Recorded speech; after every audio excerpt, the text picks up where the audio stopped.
नमस्कार दोस्तों, स्वागत है आपका स्पोर्ट्स टेल्स में। और आज हम बात करने वाले हैं आईपीएल T20 2024 के 41वें मैच के बारे में, जो कि खेला गया रॉयल चैलेंजर बैंगलोर और सनराइजर्स हैदराबाद के बीच में। ये दो टीमें एक तरीके से देखा जाए तो हम इसे क्लैश ऑफ टाइटन्स भी कह सकते हैं, क्योंकि दोनों एक तरह की टीम है। दोनों के पास कुछ ही बॉलर हैं, बहुत लिमिटेड बॉलर्स हैं, और मेनली उनका जो लाइनअप है वो बैट्समैन से भरा हुआ है। जब मैच स्टार्ट हुआ तो वहाँ से ही हमें पता चल गया था कि आज आरसीबी जो है वो सनराइजर्स हैदराबाद को उन्हीं का ट्रीटमेंट देने वाली है। मतलब लोहे को जो लोहा काटता है उसी तरीके से खेलने वाले हैं। इनके खिलाफ वो रनों का पहाड़ खड़ा कर देना चाह रहे थे ताकि वो ना जीत पाए, लेकिन सारे साम दाम दंड भेद अपनाने के बाद भी वो टोटल 206 तक ही पहुंच पाए। अब अगर हम देखें 206 तो देखने में तो ये टोटल सनराइजर्स हैदराबाद जैसी टीम के लिए काफ़ी छोटा टोटल लगता है। वहीं अगर इसमें बात करें कि मेन कंट्रीब्यूशन का, तो मेन कंट्रीब्यूशन इसमें था विराट कोहली का, जिन्होंने 51 बनाए 43 बॉल में, और उसके बाद 20 बॉल्स में 37 नॉट आउट बनाए थे ग्रीन ने। और रजत पाटीदार का जो था वो सबसे धमाकेदार कंट्रीब्यूशन था, क्योंकि रजत पाटीदार ने 250 के स्ट्राइक रेट से 50 मारी है इसमें।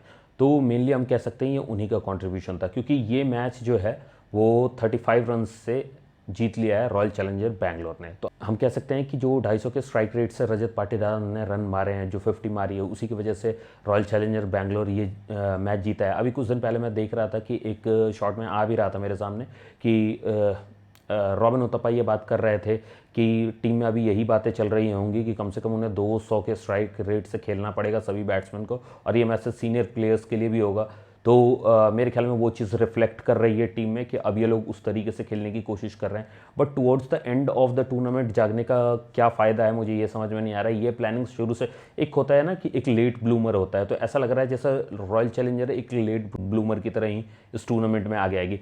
खैर, अगर हम बात करें कि चेज़ करते हुए आज क्या हुआ, जो हमारी रन मशीन टीम थी वो रन मशीन विराट कोहली की टीम के आगे फीकी कैसे पड़ गई। तो हम बात करें तो आज अभिषेक शर्मा ने बनाए 31 13 बॉलों में, 13वीं बॉल पे वो आउट हो गए थे हालांकि। उसके अलावा 40 बनाए थे शाहबाज ने, जो कि 37 बॉलों में आए थे, जो कि स्ट्राइक रेट आपको तो एकदम खत्म था, बिल्कुल नहीं था। बट आप कह सकते हो ये पारी वो पारी नहीं थी जो जिताने के लिए खेली जा रही थी, अब बस इज्जत बचाने वाली बात रह गई थी। पैट कमिंस ने एक अच्छी इनिंग खेली जो कि 31 रन की थी, वो भी सिर्फ 15 बॉलों में। तो मुझे ऐसा लग रहा था पैट कमिंस की इनिंग को देखते हुए ऐसा लग रहा था कि अब मैच तो हाथ से जा चुका है। वो जस्ट एक एग्जांपल सेट करना चाह रहे हैं अपनी टीम के लिए कि तुम्हारी टीम का एक बॉलर, तुम्हारा कैप्टन जो है वो भी जो तुम्हें कहता है जिस तरीके से खेलने के लिए, जिस तरीके से रन मारने के लिए कहता है, ठीक उसी तरीके से उसने भी खेला है और उसने भी उसी तरीके से रन बनाए हैं। वो भी आउट हो गए बाई चांस, नहीं तो ऐसा लग रहा था कि हाँ वो अच्छा स्ट्राइक रेट दे करके अच्छा क्लोज ले जा सकते हैं मैच। तो बस वही चीज़ थी कि वो चीज़ देखने वाली थी कि कहाँ तक जाता है ये मैच। हम लोग एक्सपेक्ट कर रहे थे कि एटलीस्ट शाहबाज अपनी 50 कर ले, लेकिन वो भी नहीं हो पाया, थोड़ा सा स्ट्रगल चल रहा था।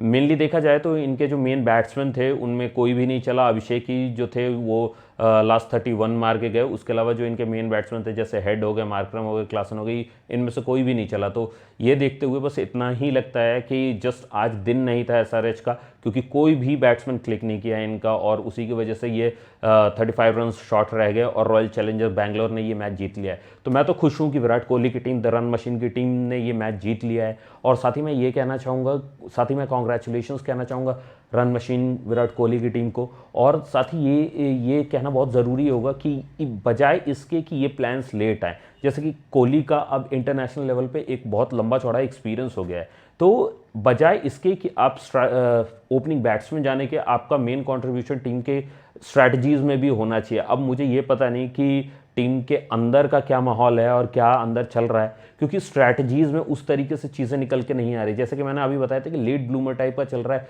कि करते करते करते जब बहुत सारी गलतियों से आप सीखते हो, आप अपने आउटपुट देते हो, तो उससे ऐसा लगने लगता है कि अब गलती करने के लिए कुछ बचा ही नहीं है आगे। अब उतने मैचेस ही नहीं कि आप क्वालिफाई करके दोगे और कहीं से भी कोई चांस बन रहा है। लेकिन फिर भी हम एक्सपेक्ट कर रहे हैं कि शायद बहुत अच्छा रन रेट या बहुत सुपर टाइप का रन रेट ले जा करके, और जो बचे हुए 4-5 मैच हैं उनमें अच्छा करके सारे मैच जीत करके विराट कोहली कहीं स्टैंड करे। तो हो सकता है कि बाकी की टीम, अब ये है कि इनके जीतने के साथ साथ बाकी की टीमों के हारने पे भी है कि वो किस तरीके से अब ये ऊपर जाते हैं और वो नीचे आते हैं तभी इनका कोई चांस बनेगा, क्योंकि अब बॉटम से ऊपर जाना उतना आसान नहीं होगा और उस हिसाब से काफ़ी लेट हो चुके हैं। साथ ही ये बात भी सुनने में आ रही थी कि ये लोग भी अपने बहुत सारे जो भी प्लेयर मैं मतलब जो मैंने सुना था वो ये कि इनका जो प्लेयर है वो ये दूसरी टीम को दे देते हैं और फिर वो चलने लगता है। तो अगर हम इसकी बात करें कि तो यू नेवर नो कि कौन सा प्लेयर आपका चलने लगेगा कौन सा नहीं चलने लगेगा।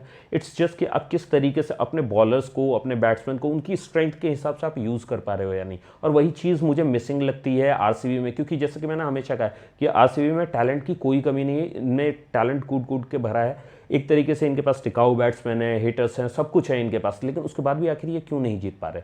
तो उसका सिर्फ और सिर्फ एक ही रीज़न है, they are not strategising everything that they have. जो भी उनके पास पोटेंशियल है उसे वो सही जगह नहीं लगा रहे। अगर सही जगह लगाएंगे तो मुझे लगता है कि उनके लिए मैच जीतना कोई भी बड़ी बात नहीं होगी। तो अगर आपको पसंद आया मेरा रिव्यू तो आप लाइक करें इस वीडियो को, सब्सक्राइब करें मेरे चैनल को और साथ ही शेयर करें इसे उन लोगों के साथ जो केयर करते हैं आरसीबी के, जो फ़ैन हैं आरसीबी के। और साथ ही अगर हो सके, अगर आप जानते हैं, अगर आप टैग कर सकते हैं तो इसे आप एक्स पे भी पोस्ट कर सकते हैं, टैग करते हुए उन टीम्स को जिनके लिए ये फीडबैक जाता है। धन्यवाद।